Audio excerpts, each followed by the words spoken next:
está na linha com a gente é o Sérgio Everton. Bom dia, Sérgio, tudo bem com você? Está na linha com a gente é o Sérgio Everton. Oi, bom dia. Ajeitando aqui a minha câmera aqui, que está um pouquinho... eu estou vendo aí a dificuldade, né? Bom dia a você, bom dia, Lília. Lília, tudo bem? Sérgio, tudo bem? Tudo bom, querida. Estamos aí na luta, mas estou vendo essa dificuldade aí da internet. Eu não sei como é que está a minha aí com vocês. Mas para nós hoje, Sérgio Everton, notícias boas? Boas também. Não, claro, eu vou falar um pouquinho de outra coisa aqui, que é importante também. Essa questão da internet que vocês estão tendo aí, tendo dificuldade, isso está acontecendo, inclusive, na questão... Aliás, eu nem dei bom dia aos nossos telespectadores, né? Desculpa, bom dia aos nossos telespectadores e ouvintes aí da nossa rede Alesp. Bom dia a todos. Então, como eu estava dizendo aí, esse problema da internet, por exemplo, o ensino através da internet, né? O ensino à distância, isso está tendo um problema muito grande nas periferias aqui da cidade de São Paulo, né?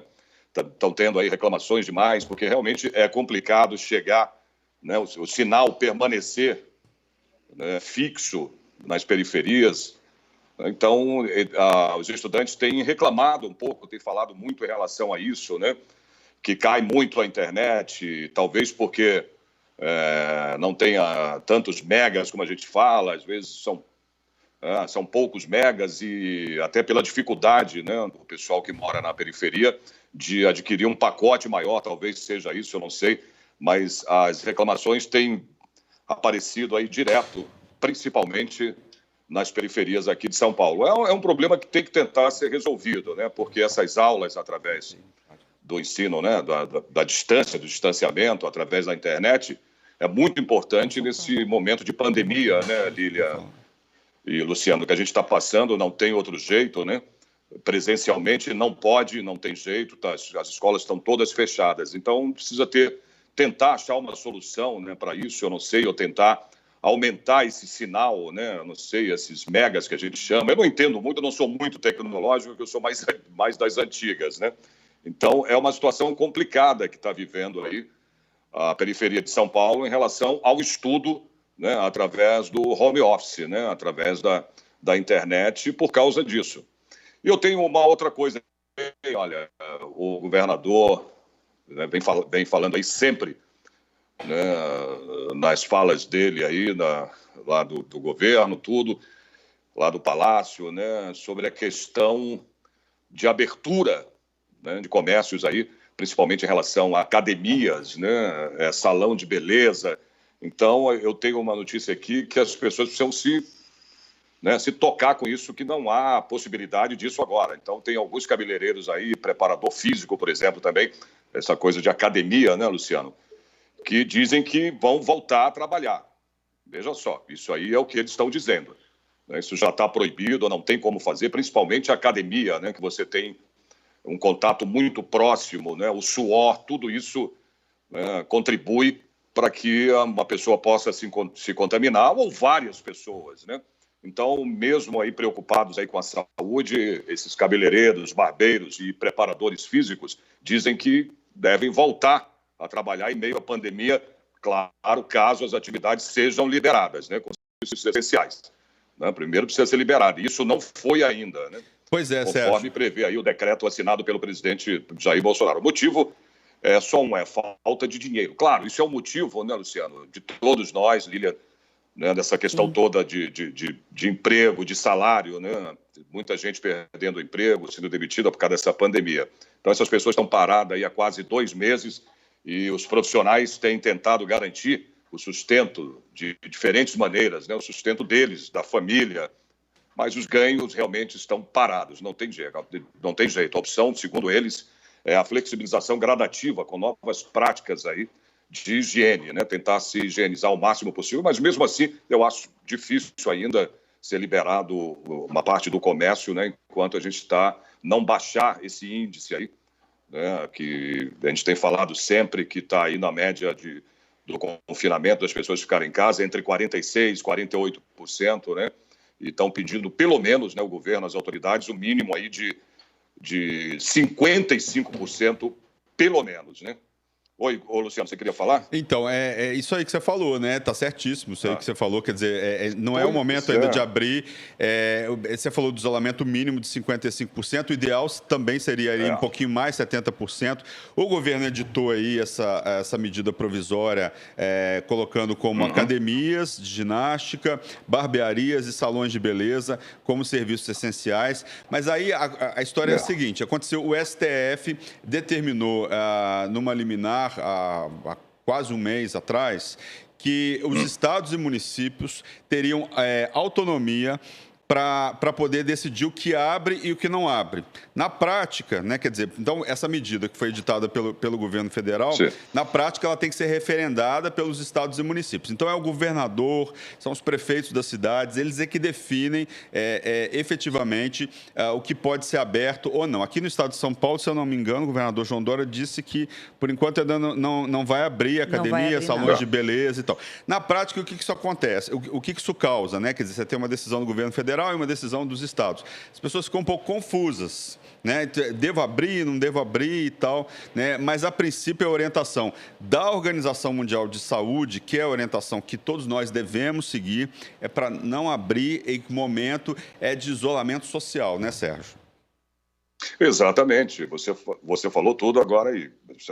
Isso foi determinado de que os governadores, né, prefeitos dos seus municípios tomem essas decisões. Mas, enfim, o governador João Dória tem dito aí que não vai ser possível, pelo menos por enquanto, né, esse tipo de atitude, né, de tentar reabrir, pelo menos aos poucos, né, o comércio. É complicado. E eu tenho uma outra notícia aqui também sobre o coronavírus, a Covid-19, né, que é um outro sistema aí, né, dado aí a ideia do coordenador do comitê científico aqui do consórcio do Nordeste, né, da região Nordeste. Ele tem a ideia aí de buscar doentes em casa, né? Ele diz que é a solução aí para frear a Covid-19 no interior, né? Ele se chama Miguel Nicoles, ele é científico, né, do consórcio do comitê, faz parte do comitê científico do consórcio do Nordeste. Ele diz que a região precisa ser combatida, viu, Luciano e Lília, com equipes de saúde indo diretamente à casa das pessoas, né, com suspeita aí de infecção desse novo coronavírus. Dessa forma, evitaria, né, no caso, que o vírus se espalhasse aí em áreas mais pobres, porque é o que realmente está acontecendo. Você viu que, por um tempo, nós tivemos uma parte, né, de pessoas aí infectadas nessas regiões, né, vamos chamar, entre aspas, vamos dizer assim, mais nobres, vamos dizer assim.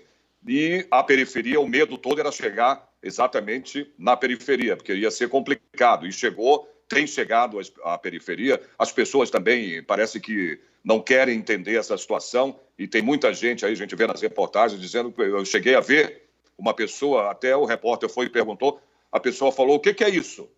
Eu fiquei impressionado, né? O repórter falando do coronavírus, tinha gente que não sabia nem o que era. É uma coisa impressionante, né? A falta de informação. E isso tem acontecido na periferia. E esse cientista, neurocientista, ele é médico e neurocientista, né? Ele disse que esse combate tem que ser feito por brigadas emergenciais da saúde, né? Com médicos, agentes, claro, né? Enfermeiros, toda a equipe de medicina da família que é tão enraizada, que a gente sabe disso. As pessoas, para saírem dos seus locais, principalmente do Nordeste, né? O povo é muito enraizado ali no Nordeste. Então, o que vai fazer? Precisa-se ir até a casa das pessoas para identificar quem está doente, quem está com a doença, né? E, se puder testar, né, rapidamente as pessoas, procurar, né, isolá-las, enfim, ver os contatos sociais, as necessidades. Só vão ganhar essa guerra, segundo o médico, né, o neurocientista, essa guerra que ele chama na trincheira, né? Sérgio, inclusive... Porque no Nordeste a gente fala trincheira, né? Mas é complicado. Essa ideia dele, essa ideia do comitê, é muito importante. Quer dizer, ir na casa das pessoas, como eu disse há pouco, no Nordeste, as pessoas interior, a Lília sabe disso, né, Lília? No interior, as pessoas são muito enraizadas, né? Né, Lília? Sim, muito. Mas, exatamente. Então, o que você está falando... Oi. O que você está falando das periferias, inclusive hoje nós teremos uma entrevistada, né, que ela é ela faz parte de uma periferia. O que as pessoas estão fazendo? Muitas pessoas que têm consciência, estão nas periferias, estão criando associações para poder estar levando para as pessoas a conscientização do isolamento social, né?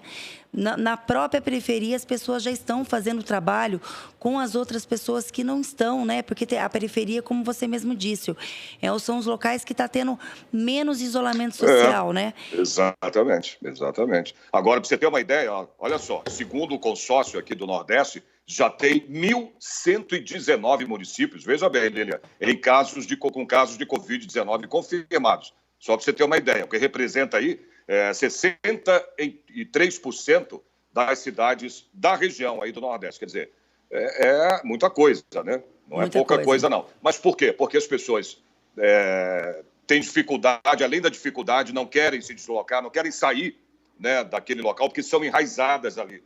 Então, isso é uma situação e que pode ser feita assim, é uma condição que pode ser feita, né? Ir na casa das pessoas. Eu sei que é complicado. Você precisa ter todo um cronograma, né? Todo um sistema para que tenha profissionais habilitados, né? Para ir na casa das pessoas, né? E saber se essas pessoas realmente estão com vírus, né? Fazer testes, enfim. E é complicado. Dentro da casa da pessoa, parece que a pessoa, claro, é sua casa, é seu território, você manda, né? Mas numa situação dessa, Lília e Luciano, não tem o que fazer, né? Já que as pessoas são enraizadas de um jeito que é difícil saírem de casa para poder... Não sair, claro, a gente tem que ficar em casa, mas eu digo para poder fazer um exame, para ir ao hospital, não vão. Então, essa ideia de a casa das pessoas, né, eu acho bem válida. Né? Agora, claro, você precisa ter um preparo para isso, né? Sim, sim. É isso que eu tenho hoje para dar aqui de notícia para vocês, de comentários aqui, né? E, mais uma vez, viu, Luciano, a gente tem que estar batendo nessa tecla o tempo todo. Tá? Vamos ficar em casa, tem que ficar em casa, não tem outro jeito. É a única maneira da gente conseguir achatar essa curva aí do coronavírus. É isso. Tá certíssimo, Sérgio Everton. Muito obrigado aí pelas suas notícias no Jornal da Rede Alesp e até uma próxima. Muito obrigado pela participação. Nosso próximo encontro. Até o próximo, Sérgio. Obrigada. Tenha um bom dia, Sérgio. Obrigado, Lívia. Bom trabalho aí para você. Para você também. Para você também. Tchau, tchau. Bem, pessoal.